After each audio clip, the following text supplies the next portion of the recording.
Le Petit Pouce, donc on est une marque française basée à Lyon et en fait on a inventé des produits qu'on a cherchés pour conserver les souvenirs de nos enfants, à savoir une malle qu'on appelle la bébéothèque dans laquelle on va pouvoir réunir les souvenirs de son enfant tout au long de sa vie. La valeur que propose Le Petit Pouce à ses clients, ça va être à toutes les familles, ça c'est important que chacun, quelle que soit son histoire familiale, puisse réunir les souvenirs de son enfant dans des objets qui vont être décoratifs, astucieux, pratiques.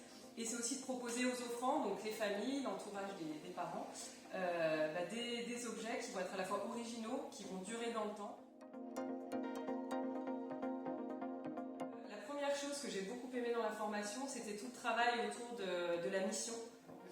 Le deuxième sujet qui m'a particulièrement marqué dans la formation, c'était tout le travail autour de la réflexion stratégique. Quelle est ma stratégie commerciale et comment je la décline en plan d'action commerciale. Donc ça, on l'a fait dans le cadre de la formation, mais c'est un outil qu'on continue à utiliser aujourd'hui chez Le Petit Pouce. Et le troisième aspect, il est beaucoup plus, on va dire, pratique et quotidien. C'était toute la partie suivi des KPI. Sur chaque objectif stratégique, on est à quelle atteinte de résultat, qu'est-ce qui est en cours, qu'est-ce qu'on peut mettre en place, comment on corrige.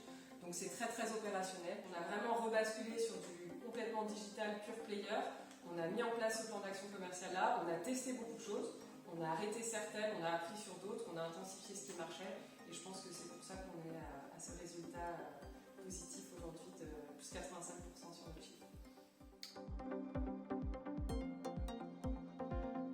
Premièrement, évidemment, professionnalisme, parce qu'on n'obtient rien sans rien et c'est parce qu'il y a du travail en amont pour structurer cette méthode et bien la transmettre, réussir à transmettre les messages et à impliquer un groupe en distanciel à une époque où c'était pas forcément très répandu, chapeau, donc professionnalisme.